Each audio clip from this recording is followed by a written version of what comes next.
As the news spread, they cranked up the volume. Convoys of Nikolic supporters parading through the centre of Belgrade, celebrating their new president and a new future for Serbia. This is a huge victory for the Serbian nation.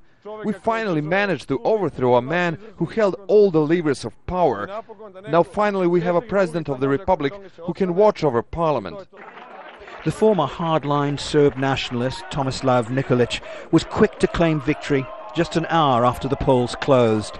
The election of a past ally of Slobodan Milosevic will give the West cause for concern, and Nikolic stressed he remains committed to Serbia's push for entry to the EU. The outcome of this election shows that I will keep my promises, that Serbia will not steer away from the EU path, that Serbia wants to protect its people in Kosovo and Metohiji, and that this election was not a referendum for or against the EU, but to resolve internal problems that were created by Tadic and the Democratic Party. Nikolic had suffered 2 narrow defeats at the hands of Boris Tadic during his 8 years in power, and this was a moment to savour. But most of the people of Serbia chose not to vote at all. Fewer than half those eligible cast ballots.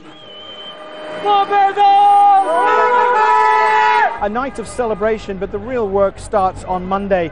The new president will appoint a prime minister who will begin the parliamentary horse trading to come up with a coalition that can drag Serbia out of its financial mess.